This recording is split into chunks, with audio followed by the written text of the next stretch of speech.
विदर्भा के गांव में रिच कॉलोनी और गरीब कॉलोनी अगल बगल में रहते थे।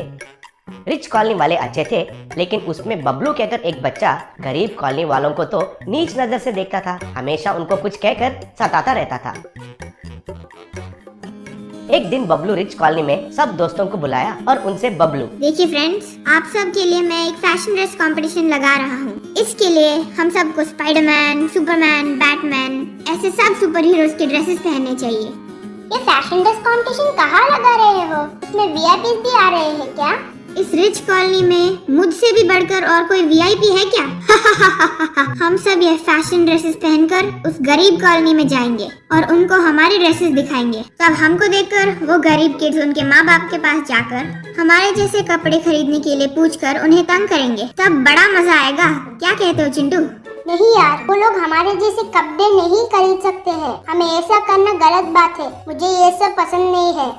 मुझे पता है रे चिंटू, तुम्हारे जैसे बेवकूफ लोग हर जगह होते हैं। देखो, अगर तुम मैं जैसे कहता हूँ वैसे नहीं करोगे तो मैं तुम्हारे मम्मी डैडी के पास जाकर तुम्हारे ऊपर गलत कंप्लेंट करके तुम्हारी खूब पिटाई कराऊंगा। क्यों, अब क्या कहते हो? तब सब लोग डरकर बबलू का बात मानने के लिए राजी हो गए थे। अगले दिन बबलू, चिंटू और कुछ बच्चे सुपर हीरोज के ड्रेसेस पहनकर उस गरीब कॉलोनी में गए थे। उधर कुछ बच्चों से बबलू, अरे ओए, देखा हमारे इन फैशन कपड़ों को? आप भी जाकर आपके फैशन कपड़े पहन कर आइए, मिलकर खेलेंगे। वो सुनकर उधर का गरीब बच्चा लालू, ये मैं क्या सुन रहा हूँ बबलू? हम गरीबों के साथ खेलने के लिए आए हो? ये तो बड़ी खुशी की बात है। हम भी हमारे फैशन के कपड़े पहन के आते हैं। रुको।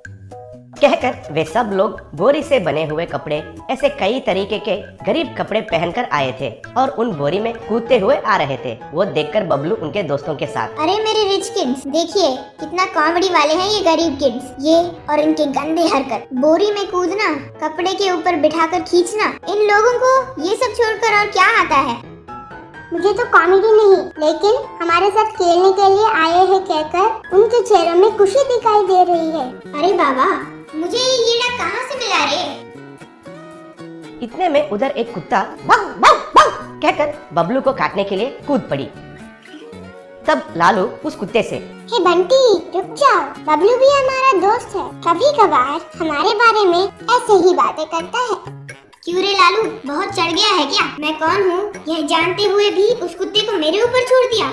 अगर मैं उसे तुम्हारे ऊपर छोड़ूं तो ऐसे नहीं होगा। अब तक तुम्हारी लेग पीस को काट लिया होगा, लेकिन वो सिर्फ तुम्हारे ऊपर भौंक रहा है तो उसको भी तुम टेढ़े दिख रहे हो। अच्छा, तुम्हारा ये कहना है कि इस बबलू को उस कुत्ते से प्रॉब्लम आएगा? चल चल, छोड़ उसे मेरे ऊपर, उसे बबल गम की तरह चबा दूंगा। इतने में उधर जीप में कुछ पुलिस लोग आए। तब ऐसे कांस्टेबल से, कांस्टेबल, उस सुपरमैन कपड़ों में जो है उसे अरेस्ट करो और उसके साथियों को भी पुलिस स्टेशन लेके जाओ। क्यों सर, हमें क्यों अरेस्ट करेंगे? जानते हो हम कौन है? मालूम है मेरे पिताजी कौन है? अरे बच्चू, तुम्हारे बाप कौन है मैं जानता हूँ। वो पहले से पुलिस स्टेशन में है और वो जो चुराया है वो उसे तुम्हें दिया है कहकर भी बोला। अच्छे से वो हमारे हवाले कर दिया तो बेहतर होगा, नहीं तो तुमको भी डंडे मार पड़ेंगे। अरे रिच किड्स, ये क्या डंडे से मारेंगे कह रहे हैं? उनको बोलो कि मैं चोर नहीं हूँ, जेल में भी डालेंगे शायद। प्लीज रे, कोई तो उनसे बोलो। अरे बबलू, तुम एक बात भूल गए हो। हमको भी अरेस्ट करेंगे कह रहे हैं। घमंडी कहेंगे। ये सब तुम्हारे इस घटिया प्लान के वजह से ही हुआ। अब हम भी फंस गए हैं और हमारे मम्मी डैडी क्या सोचेंगे? उनसे क्या कहे समझ में नहीं आ रहा है। अरे क्या बक बक कर रहे हो? चलो स्टेशन, उधर करता हूँ तुम सबकी धुलाई और ऐसी की तैसी। चलो सब लोग गाड़ी में चढ़ो। सर, ये मेरा दोस्त है सर। बगल के रिच कॉलोनी में रहता है। बहुत अच्छा है। अगर सच में वो चोर सुपरमैन ड्रेस में घूम रहा है तो वो जरूर इस कॉलोनी में कहीं छुपा होगा। उसे हमारा बंटी पकड़ लेगा सर। थोड़ा धीरज रखिए सर। बंटी। तब बंटी भागते हुए उस गरीब कॉलोनी के अंदर जाकर एक सुपरमैन ड्रेस कपड़े पहनने वाले बच्चे को पकड़कर लाई। तब पुलिस उस बच्चे को अरेस्ट करके लेके गए। तब लालू से बबलू, अरे लालू, थैंक्स यार, मेरे बारे में जानते हुए भी मेरी बड़ी मदद की। आज से तुम मेरे बेस्ट फ्रेंड हो रे। इतना ही नहीं, ये कुत्ता बंटी भी आज से मेरा बेस्ट फ्रेंड है, ये फिक्स है। ये देखकर सारे बच्चे तालियां बजाए। गैस सिलेंडर थीफ, कंचन घाट नाम के गांव में लिंगेश नाम का एक भिखारी था। लिंगेश हर रोज घर घर जाकर, माई खाना देना माई, भूख लगी है माई, कोई काम नहीं होता है माई। तब घर की औरतें, क्यों रे, तुम जवान और हट्टे कट्टे हो, मेहनत करके गुजारा करने की बजाय यूं भीख क्यों मांग रहे हो? हम मेहनत करके पैसे कमाकर तुम्हें क्यों खाना खिलाएं? जाओ जाओ, दफा हो जाओ। खाना देना हो तो दो, वरना रहने दो। मैंने खाना मांगा था, तुम्हारे उपदेश नहीं। तुम नहीं तो और सही, कहकर चला जाता था। इस तरह लिंगेश को उस गांव की औरतें खाना नहीं देती थी, क्योंकि वो दूर दराज का गांव था। उस गांव में गैस सिलेंडर का सप्लाई ठीक से नहीं होता था। गैस एजेंसी के बाहर मर्दों की लाइन लगी रहती थी। लिंगेश ने ये देखा,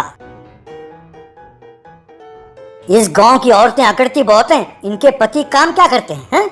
सवेरे सब्जी लाते हैं, बच्चों को स्कूल छोड़ते हैं, महीने में एक बार यूं गैस के लिए लाइन लगाते हैं, बस यही तो करते हैं। अब मैं समझ गया कि इन औरतों को कैसे सबक सिखाऊं। अब दिखाता हूं कि मेरा रिवेंज का रेंज क्या है। उस रात को लिंगेश एक के घर में गया, रसोई में जाकर गैस सिलेंडर को उठाया, अपने कंधों पर रखकर चला गया। यूं उस रात को लिंगेश ने 4-5 घरों में गैस सिलेंडर चुराया, उन्हें उस गांव के बाहर एक पुराने शेड में छिपाया। अगले दिन सवेरे एक औरत ने रसोई में गैस सिलेंडर को गायब देखा तो कहकर चीखते हुए सारे घर को सिर पर उठा लिया। एक और घर की औरत ने सिलेंडर को गायब देखा तो वो बेहोश होकर गिर गई। यूं हर रात को लिंगेश गैस सिलेंडर चुराने लगा। एक दिन उस गांव की औरतें सब मिलकर एसआई बलविंदर के पास गईं। तब बलविंदर समोसा खा रहा था। एसआई साहब, आप कैसे पुलिस वाले हैं? सरकार ने ये वर्दी आपको किस लिए दिया है? वहाँ हमारे घर में चूल्हा नहीं जल रहा है और यहाँ आप समोसा खा रहे हैं। बलविंदर परेशान हो गया और समोसे को फेंक दिया। फिर, क्या हुआ बहन, गांव में आग लग गई है क्या?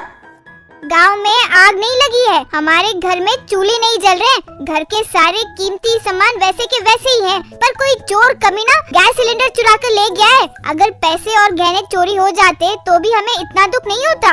गैस सिलेंडर गायब है तो हमें लकड़ी के चूल्हे में घंटों खाना पकाना पड़ता है। इसकी वजह से जानते हैं हम कितने टीवी सीरियल्स को मिस कर रहे हैं। देखिए एसआई साहब, हम नहीं जानते कि आप टास्क फोर्स को बुलाएंगे या सेना को, पर यदि आपने तुरंत उस चोर को पकड़कर हमारे सिलेंडर हमें नहीं दिलाया तो हम आपके स्टेशन के बाहर संगठित खाना बनाने का कार्यक्रम शुरू कर देंगे, सोच लीजिए, कहकर चले गए। बलविंदर कांस्टेबल गंगाराम से, ये क्या मुसीबत है, पहले ही केस भरे पड़े हैं। अरे ये कौन है जिसकी वजह से इन औरतों ने हम पर धावा बोल दिया है? तुम तुरंत जाकर पता लगाओ कि कौन कौन चोरी के सिलेंडर बेच रहा है और कौन चोरी के सिलेंडर खरीद रहा है। तब तक लिंगेश बहुत सारे सिलेंडर्स शेड में जमा कर चुका था। कुछ दिनों बाद गंगाराम बलविंदर के पास आया और, सर वो जो भी है सिलेंडर बेच नहीं रहा है सर, चेक पोस्ट पर भी निगरानी बढ़ा दी है, वो सिलेंडर गांव के बाहर भी नहीं ले गया। समझ में नहीं आता कि आखिर ये कर क्या रहा है। अब मैं समझ गया कि हर चोरी का इरादा पैसे बनाने का नहीं होता है, कभी कभी रिवेंज के लिए भी किया जाता है। कोई है जिसे इस गांव की औरतों से बदला लेना है, वो भी खाने के मामले में। पहले पता लगाना होगा कि वो क्या है, तभी हम उस चोर को पकड़ सकते हैं। तब बलविंदर और गंगाराम भिखारी के बेस में गांव के घर घर जाने लगे।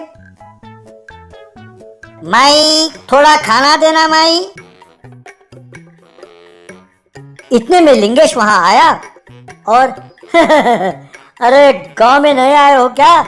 2 साल से इस गांव में मैं भीख मांग रहा हूँ। इन औरतों ने अब तक मुझे 2 रोटी भी नहीं डाला, तो तुम्हें क्यों डालेंगी? ऊपर से सांड की तरह हो, काम करो कहकर 2 घंटे गालियां भी देती रहेंगी। अब इनकी अकल ठिकाने आए हैं, जाओ दूसरे गांव में जाकर भीख मांगो।